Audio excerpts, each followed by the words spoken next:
Welcome to the FMC Lounge, everyone. I am your host, Joe for Show, and in this video, we're going to be going over Ultimate Ajax and the same buff that he got with the update that came last night. Now, before we jump into that, if y'all could do me a favor, leave a like, subscribe, leave a comment down below. It will really help with the YouTube algorithm. It will really help grow this channel out. So if y'all could do me that favor, I appreciate it a lot.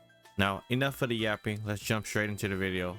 Now, if you weren't aware, as of last night, there was an update that was a balancing for the Descendants. Unfortunately, Ines did get nerfed, but she still is very OP. I will put out a future video to show you guys to prove that she still is OP and she's not nerfed to the ground like a lot of people are saying who just don't know what they're doing on the game. But also, Ajax got a buff, Blair got a buff, Luna got a buff, Lepid got a buff, Esimo got a buff, even Jaber got a buff, and everyone's favorite character, Bunny, got a buff as well. But we're not going to go over all those buffs. In this video, we're only going to be going over the Ajax buff, so let's get straight into that. If anyone wants to read or see all the buffs or nerfs that happened to all the Descendants with the update that came out last night, I will leave a link in the description down below. So as you can see on your screen, one of the many things that Ajax got a buff was his event to Horizon. His firearm explosive attack increased by 20-42% at each enhancement level. His Void Walk MP went down from 35 to only 25, so it costs less mana to use. The base damage went up by 4 times as much, basically, from 578 to 2000. The stun duration is to 5 seconds instead of 3, and then expulsion, the MP cost went from 30 to 20. The base damage went from 1290 to 2480, basically twice as much, and his enhanced skill damage went up from 1407 to 4021, which is almost 3 times as much. For his Transcendent mod, if you're using a Void Explosion, the base damage went from 1058 to 2974, which is almost 3 times as much. The enhanced skill damage went from 1161 to 43,046.8%. That's almost 4 times as much. His sub attack damage increase went from 80% to 160%. Unfortunately, it's not enough for us to use melee Ajax. Still not a thing yet. The enhanced sub attack damage increase went from 210 to 420, twice as much. Unfortunately, the melee Ajax still not a thing yet. For his other Transcendent mod, the Void Charge, base damage went from 634 to 2239, which is nearly almost 4 times as much.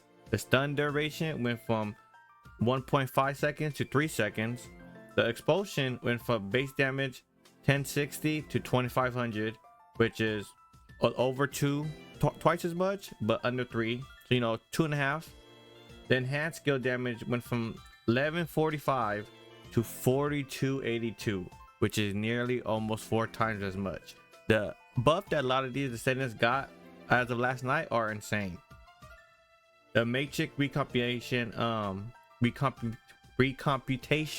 my bad, for the Transcendent mod, the base damage went from 475 to 1601, which is nearly almost 4 times as much.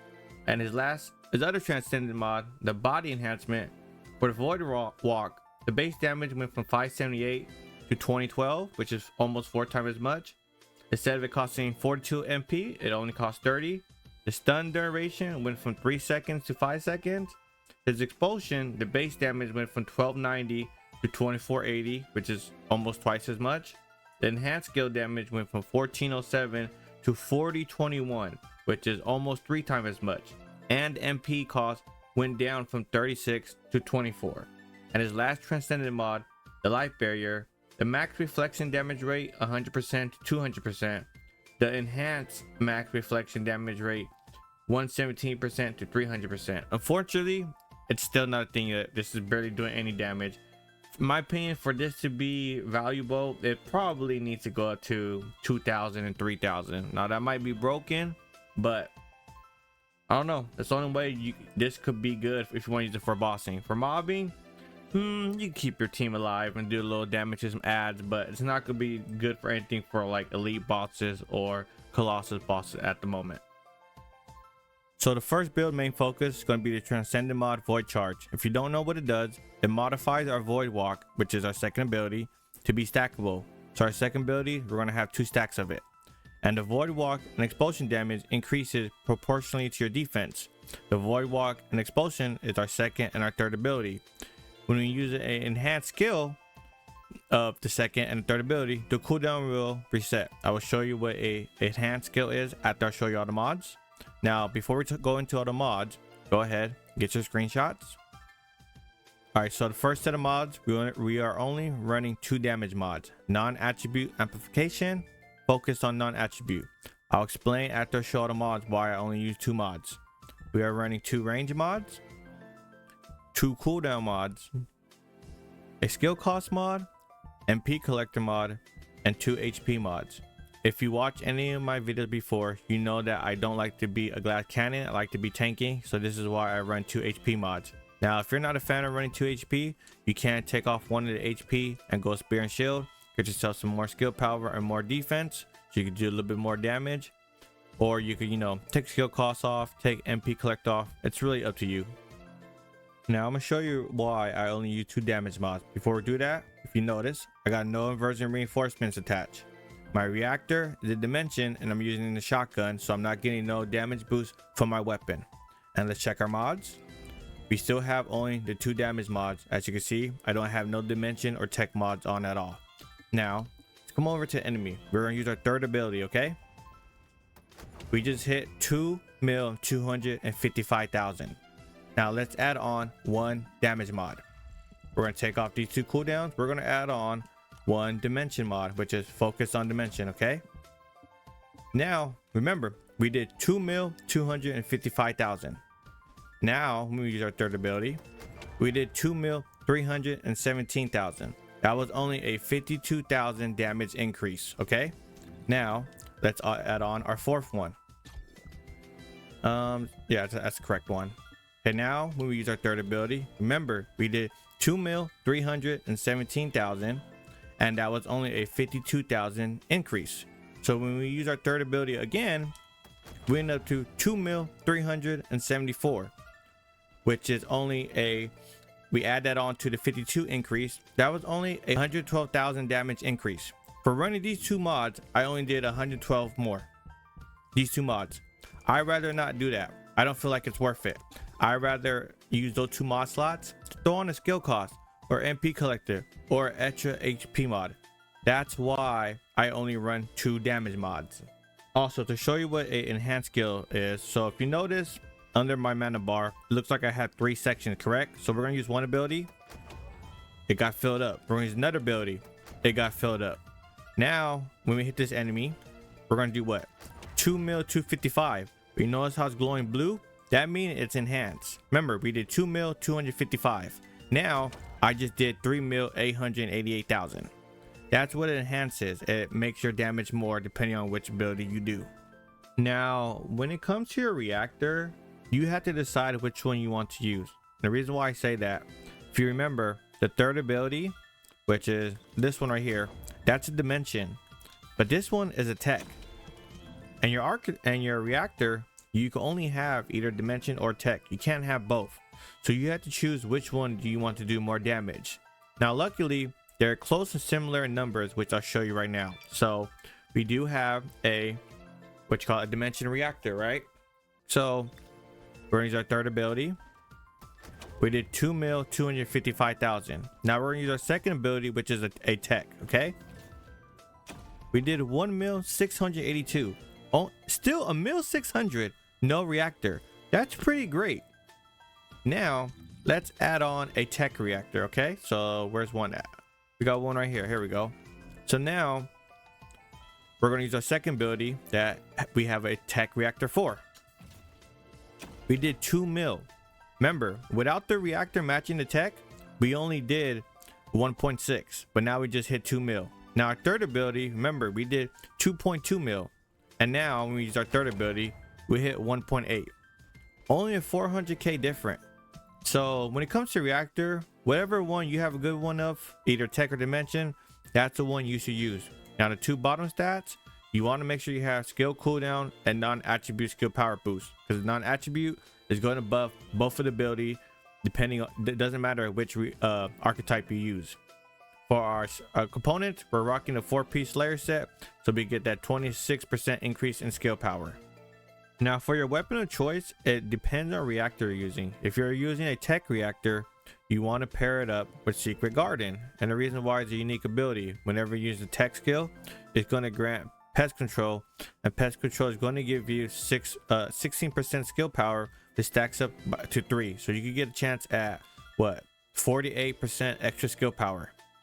If you're using a dimension reactor instead of a tech one, you want to pair it up with the Peacekeeper, because the Peacekeeper unique ability, whenever you use a dimension, which is your third ability, you're going to get 9.5 skill power, and it's going to stack up to 5, which will be about like what, 47.5 more damage. And then for your other 2 weapons, it's up to you, whatever fits your playstyle or whatever activity you're doing. Now for the inversion reinforcement, I am using the Arche circulation tactic. When I hit an enemy with my skill, I get skill cooldown a negative 24% for 10 seconds. I'm using selective neural stimulation. It's going to give me MP depending on which 3 activate out of the mental stimulation, the highly focused, or the release unconsciousness. And then our last one, we're using biodensity augmentation. When I kill enemy, I get a little bit more HP. If you don't want to run this, you can run this one for movement if you're all about speed or whatever else. Just, when it comes to this reinforcement, it mainly depends on your play style and what activity you're doing. Now when it comes to the Arche tuning, my goal was to get to the skill cooldown and get the skill power. And if you also notice, I'm only at level 36. The last 4 points, I was literally just going to put them into these HP slots right here, because there's really nothing else for me to put them into. You could put, if you want, you could put MP recovery out of combat. I don't care for it. I'm not using Ajax for boss and skill damage, so I'm not going this route. If you want a little bit more MP, go ahead. It's really up to you. I feel like 40 wasn't necessary, so I stopped at 36. Now for the second build, it's going to revolve around the Void Explosion Transcendent mod. It modifies the explosion, which is our third ability, to stackable skill, which we could have 2 of it, so we can spam it twice. Reduces the charge sub attack cooldown and increases damage upon using explosion. Unfortunately, the sub melee attack, which is right here, it's still not very good, so we're not going to be using that. Now before we get into the mods and everything, go ahead, get your screenshots. All right, now let's talk about the mods. Now they're basically the same for the first build. Nothing really changed. I am still running 2 damage mods, 2 range mods, 2 cooldown mods, the skill cost, 2 HP, and a collector mod. Now the main thing that really changes about this build compared to the other one is when you use this Transcendent mod, it changes your third ability to a tech. So like in the first build, your second ability was tech, your third one was dimension, but when you use Void Explosion, your third ability is tech. So both of these are going to be tech, and since both of those are tech, it's going to make it a lot easier for the reactor. We're going to be using a tech reactor, and again, you want skill cooldown and non-attribute skill power boost. And the weapon we will be using again is the Secret Garden because of its unique ability. Pest control, which we talked about in the first build. For your other 2 weapons, it's up to you, your choice, your preference on your play style and which activity you are doing. For our components, we're going to be again rocking the 4-piece Slayer set, so we get that 26% skill power damage increase. And then for the virgin reinforcements, it's the same thing, nothing really changed. And also for the arc tuning, it's also the same, nothing changes. This build, it's all about, you're just going to run around, you just want to spam your third ability, and whenever you get the your enhanced skill, it just constant cooldown. You can still use your slam stuff for movement tech, but your main damage outcome is going to be your third ability. For anyone who needs a Ajax Reactor, I'm going to show you the best spot to farm. Now usually you come over here to your difficulty level rewards right here at the bottom right corner. You type in what reactor or what archetype it is, right? But I'm going to show you an area where it's going to be there every week for the rest of the week now, next week, and so far in the future as well, unless they change something. Okay, so first thing you want to do is when you come to this map, you're going to come to White Knight Gulch. You're going to come over here to the shipment area. You're going to run this mission, so let's go fast travel over there. When you get over here, you want to start this mission. As you can see, it's the one I told you right here, and as you can see, somebody's already doing it. So when you start it, you just come here and you just constantly kill these ads that are spawning, and they will always drop. There you go, dimension reactor right there. You're always going to drop them. You just farm this area over and over. This is also a good farm if you need a Jaber reactor, or even a Glay reactor, or even a Valby reactor. Now the last build, our bossing build, unfortunately Ajax bossing is still not there yet. I'll talk more into it after I'll show you the mods. Okay, it's going to revolve around body enhancement. It increases our max HP, defense, and max shield, and using the skill fully restore void energy. However, skill cooldown and skill costs increase. We're mainly using this because of how much increase of HP and defense and max shield we get. Now, before we talk about the mods, go ahead, get your screenshots.